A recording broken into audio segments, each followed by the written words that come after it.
नमस्ते दोस्तों, मेरा नाम राहुल झा है और यूट्यूब के इस हिंदी वर्ड चैनल में आपका एक बार फिर से बहुत बहुत स्वागत है। आज हम आपको इस वीडियो में बताने वाले हैं कि आप ऑनलाइन रेसिडेंट सर्टिफिकेट कैसे बना सकते हैं। जी हाँ, ये आप ज़रूरी नहीं है कि आपके पास इसके लिए ई डिस्ट्रिक्ट होना चाहिए। अगर आपके पास ई डिस्ट्रिक्ट नहीं है और अगर आप एक नागरिक हैं नॉर्मल, तो भी आप जो है ऑनलाइन रेसिडेंट सर्टिफिकेट बना सकते हैं, यानी कि निवास प्रमाण पत्र अपने ही हाथों से अपने घर पे तैयार कर सकते हैं। आपको किसी दुकान पे जाने की या सीएससी केंद्र पे जाने की ज़रूरत नहीं है। तो चलिए सीख लेते हैं कि हम ऑनलाइन रेसिडेंट सर्टिफिकेट तैयार कैसे करते हैं। तो उसके पहले मैं आपको एक बात और बता देना चाहता हूँ कि अगर आपने अभी तक हमारे हिंदी वर्ड चैनल को सब्सक्राइब नहीं किया है, तो जब हमारा वीडियो प्ले होता है तो वीडियो के प्ले होने पर इस तरीके से आपको सब्सक्राइब बटन नज़र आएगा। तो आपको यहाँ पे सब्सक्राइब बटन पे क्लिक करना है और हमारे हिंदी वर्ड चैनल को सब्सक्राइब कर लेना है। और आपको ये सब्सक्राइब कर लेना चाहिए क्योंकि हम इसमें अपना CSC, internet and technology, mobile, computer, software आदि संबंधित वीडियो को यहाँ पे अपलोड करते रहते हैं, डालते रहते हैं। तो आपको बिना समय गवाए जल्दी से हमारे हिंदी वर्ड चैनल को जो है सब्सक्राइब कर लेना है। तो चलिए हम सीख लेते हैं कि हमें रेसिडेंट सर्टिफिकेट को तैयार करना कैसे है अपने हाथों से अपने घर पे। ठीक है, तो ये आप बड़ी आसानी से कर सकते हैं। इसमें कोई किसी से कहीं जाने की जरूरत नहीं है, किसी भी सेंटर पे या ना ही किसी लोकवाणी पे या ना ही किसी ई डिस्ट्रिक्ट के सेंटर पे। इसे आप आसानी से अपने घर पे ही तैयार कर सकते हैं। तो चलिए इसके लिए आपको एक वेबसाइट ओपन करनी है, वेबसाइट बता देता हूँ आपको। तो चलिए एक नया टैब ओपन कर लेते हैं हम जल्दी से।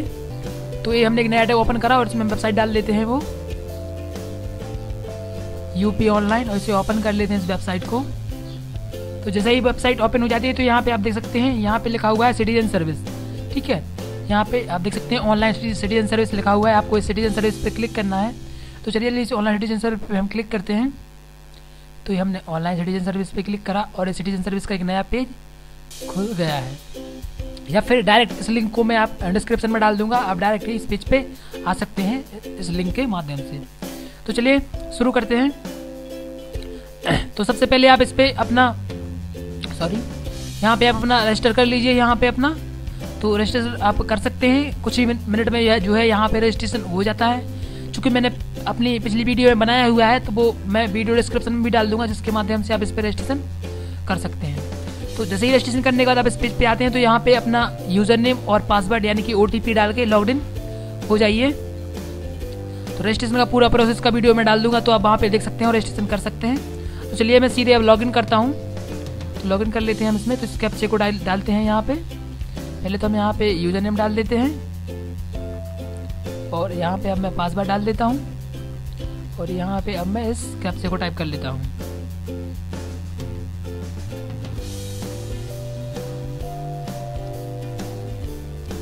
हम इस लॉगिन के बटन पे क्लिक करते हैं।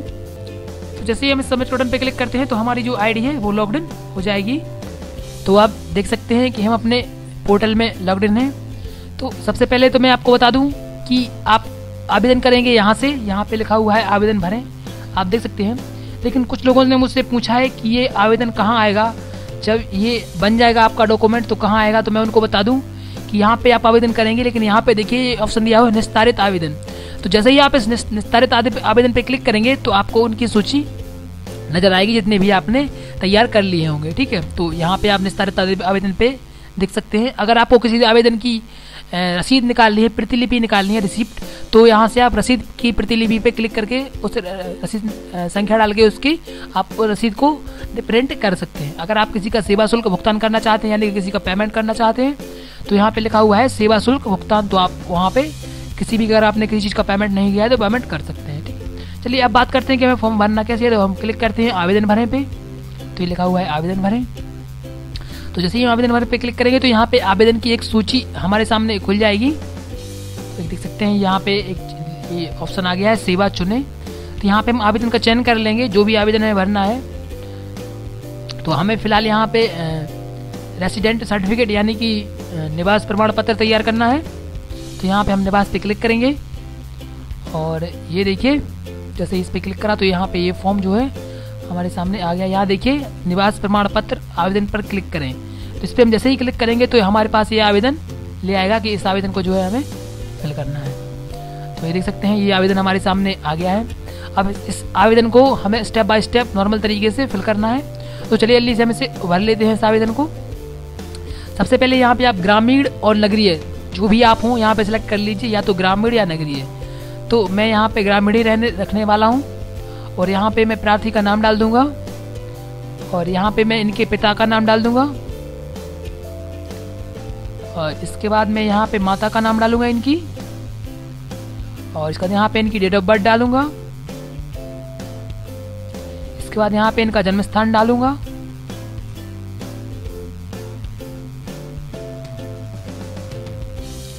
इसके बाद यहाँ पे मैं इनका मकान नंबर डालूंगा।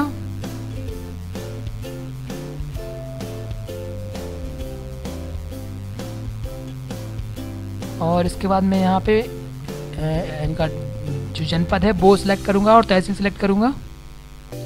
तो आप देख सकते हैं इसके बाद आपको यहाँ पे तहसील भरनी है, जो भी आपकी तहसील आती है। इसके बाद यहाँ पे उसका थाना भरना है। इसके बाद यहाँ पे वो विलेज चुनना है, जो भी विलेज से आप इसका भी फॉर्म इसका भी निवास प्रमाण पत्र बनाने के लिए अप्लाई कर रहे हैं, तो उसका यहाँ पे ग्राम चुन लीजिए, और यहाँ पे मोबाइल नंबर डाल दीजिए, क्योंकि मोबाइल नंबर डालना ज़रूरी है, क्योंकि जब भी आप सबमिट करते हैं फॉर्म को तो उस पर जो है उसका प्रमाण पत्र का जो क्रमांक है वो आपके मोबाइल पे सेंड कर दिया जाता है, जिसके माध्यम से जो है अगर किसी दूसरे का आप फॉर्म भर रहे हैं तो वो आसानी से अपने घर पे ही चेक कर सकता है स्टेटस कि कहाँ तक जो है प्रोसेस चल रही है। इसके बाद आपको यहाँ पे निवास की अवधि डालनी है कि कितने साल से आप वहाँ पे रह रहे हैं, जन्म से रह रहे हैं या अभी कुछ साल हुए हैं, तो वो आप यहाँ पे भर सकते हैं। इसके बाद प्रमाण पत्र बनवाने की आवश्यकता क्या है आपको, तो आप आवश्यकता के बारे में कुछ भी लिख सकते हैं कि कहीं पे मांगा गया है कि संस्था में, या ऐसा कुछ आप यहाँ पे डाल सकते हैं। इसके बाद यहाँ पे आप कोई पूर्व पहले से कोई निवास प्रमाण पत्र जारी हुआ है तो उसके बारे में आप यहाँ पे यस या नो दे सकते हैं। ठीक है, तो इनका नहीं हुआ है तो नो ही रहने देता हूँ मैं। इसके बाद यहाँ पे नीचे आप देख सकते हैं कि आवेदन शुल्क का भुगतान कर दिया है, तो अभी इन्होंने भुगतान नहीं किया है तो हम नहीं पे सिलेक्ट करेंगे सॉरी। इसके बाद हम संकलन शीर्षक चुनेंगे। तो सबसे पहले आता है फोटो, तो फोटो तो आप जानते ही हैं, तो फोटो आप यहाँ से आसानी से अपलोड कर लेंगे। और फोटो के बाद आता है घोषणा पत्र। जी हाँ, कुछ लोगों ने मुझसे पूछा है कि घोषणा पत्र क्या होता है, तो मैं उन्हें घोषणा पत्र दिखा देता हूँ एक। तो आप यहाँ पे देख सकते हैं कि इस प्रकार से जो है घोषणा पत्र होता है।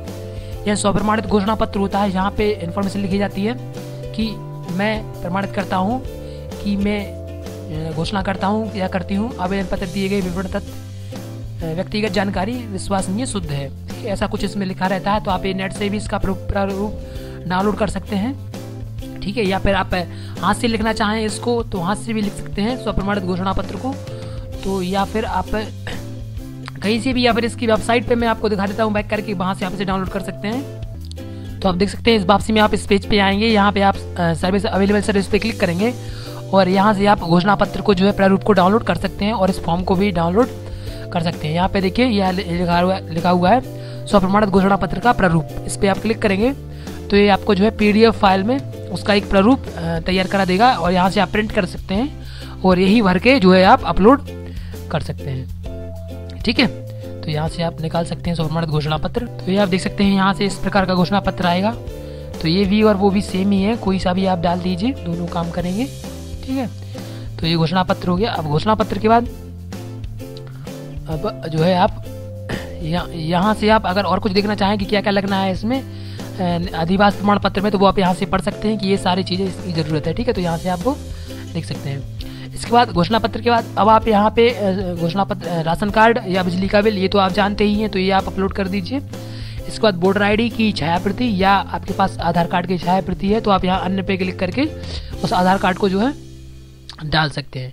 यहाँ पर सारी चीज़ें अपलोड करने के बाद आपको यहाँ पे दर्ज करें बटन पे क्लिक करना है। जैसे ही आप दर्ज करें बटन पे क्लिक करेंगे तो आप देख सकते हैं सबमिट बटन पे क्लिक करने के बाद आपको इस तरीके से जो है फॉर्म दिखाई देगा।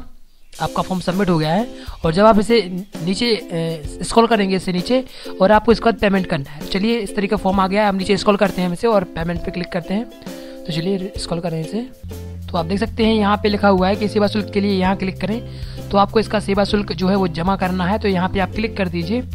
और जैसे ही आप इस पर क्लिक करेंगे तो बिल्डेस्क की वेबसाइट के माध्यम से आपको इसका पेमेंट करना है। तो चलिए इस पर क्लिक करते हैं। तो देखिए इस तरीके से आपके पास आएगा, आपको इसका प्रोसीड विद पेमेंट पे क्लिक करना है। तो देखिए यहाँ पे लिखा हुआ है प्रोसेस विद पेमेंट, तो आपको इस पर क्लिक करना है प्रोसेस विद पेमेंट पे। तो चलिए क्लिक करते हैं, हम इस पर आगे बढ़ते हैं। और प्रोसेस विद पेमेंट पे आप क्लिक करेंगे तो आपको इस पेज पे ले जाएगा। तो इसका पेमेंट आप नेट बैंकिंग से, डेबिट कार्ड से या इंटरनेट बैंकिंग से के माध्यम से कर सकते हैं। तो फिलहाल मैं इसमें इंटरनेट बैंकिंग से इसका पेमेंट करने वाला हूँ। तो मैं इस पर क्लिक करता हूँ इंटरनेट बैंकिंग पे और आगे बढ़ता हूँ। तो आप देख सकते हैं अब मैं अपनी आईडी में आ गया हूँ, SBI की इंटरनेट बैंकिंग की। तो अब यहाँ पे मैं लॉग इन करूँगा ऐसे अपने यूज़र नेम और पासवर्ड के जरिए और इसका पेमेंट कर दूंगा।